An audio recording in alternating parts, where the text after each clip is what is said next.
The vast majority of us are what we might call normal people. We live normal lives, have normal jobs, and do normal things. But some people in history weren't like that. They were anything but normal. Some of them did very bad things, and some of them got away with those things, while others did untem. Emperor Tiberius is one of these people. If you haven't heard of him before, he was the second emperor of Rome after Augustus, and ruled from 14 to 37 AD. He was a bit of a controversial figure back then, because he was known to be a real problem drinker, often having fights with his advisors and doing all kinds of crazy stuff. But even though he could be an aggressive person, he was also well liked by many Romans at the time, because during his reign, the empire experienced a long period of peace. This lasted for about 200 years, and it was known as the Pax Romana. So despite his personal problems, he was seen as a pretty good emperor, and when he died in 37, he left the throne to his adopted son, Gaius, who would go on to become the infamous Caligula. Tiberius's problems really began when he retired from the imperial seat. You see, after stepping down, he left the capital city of Rome and moved to the island of Capri. Now, this itself wasn't strange. The emperors had palaces all across the empire and they frequently visited them. However, it was odd that he chose Capri.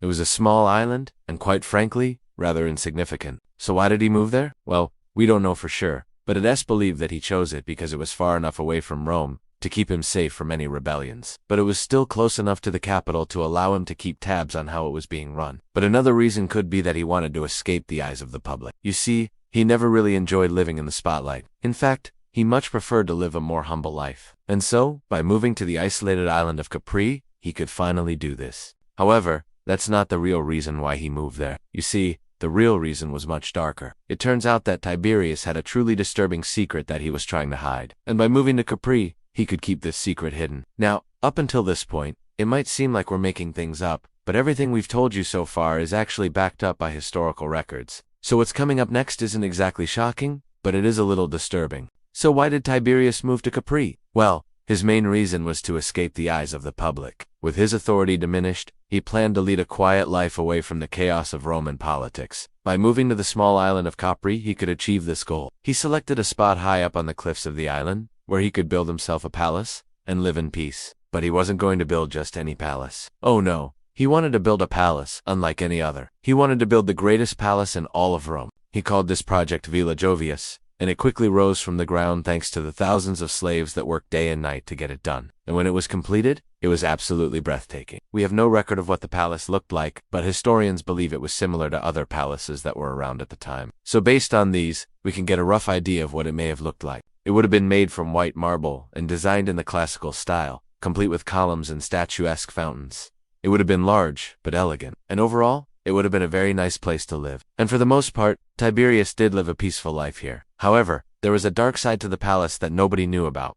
While he lived there, Tiberius would entertain guests and hold feasts, but the people who attended these parties never got to see the true horror of the Villa Jovis. That's because Tiberius had built an underground labyrinth beneath the palace, and down here, things were very different. That's because it was here that he held his parties, and he didn't mean parties with wine and women. No, he meant parties with young boys and girls. He chained them up and did unspeakable things to them, using them to satisfy his every need. Tiberius was a pervert of the highest order, but he tried his best to hide this from everyone. In fact, he went to such extreme lengths that he even built a trapdoor into the floor of his dining room. This would allow him to secretly bring the victims from the dungeons up to the surface without anyone knowing. He would then do whatever he wanted with them, and afterward, their lifeless bodies would be thrown into the sea below the cliffs. And if anyone found them, they'd simply assume that they were victims of a crime, not knowing it was the emperor. In fact, that's why Tiberius only targeted young children. You see, if you killed a free adult Roman male, then you were required to stand trial for murder. However, if you killed a slave or a child, then you could easily plead that they ran away and that you killed them to protect your property. That way, no one would ever find out about the horrors that happened in the dungeons beneath the palace. As time went on, Tiberius grew older,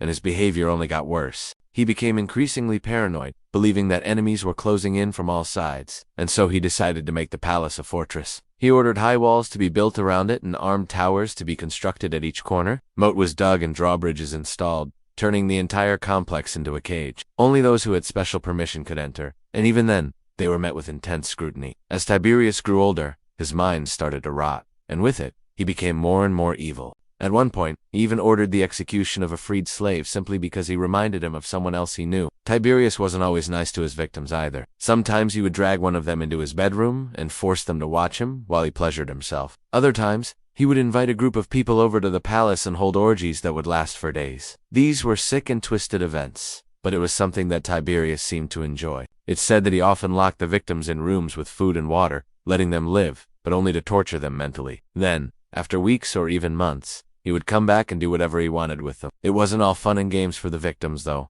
He took great pleasure in tormenting them, and some of them suffered for a very long time. But it wasn't just the victims that suffered. That's because Tiberius employed servants to carry out his dirty work, and they had to deal with the aftermath. On top of this, they were also responsible for preparing the victims for his arrival. But sometimes when the servants entered the chambers, they'd find a new game waiting for them. For example, he'd occasionally play a game where he'd have a servant walk through the hallways while holding a torch. Then he'd turn off the lights and wait for the inevitable accident to happen. When they eventually dropped the torch and set something on fire, he'd laugh maniacally as they desperately tried to put the flames out. To make matters even worse, he would frequently play psychological games with his servants, leading them to believe that they were being hunted by ghosts. At first, this wasn't too bad, but as time went on, he started to ramp things up. One minute he'd tell them they were being haunted, and the next minute he'd claim it was all a joke. Eventually, it became clear that he was simply enjoying seeing them suffer. In the end, Tiberius got away with his crimes. He died in 37 AD, and the following year, his stepson,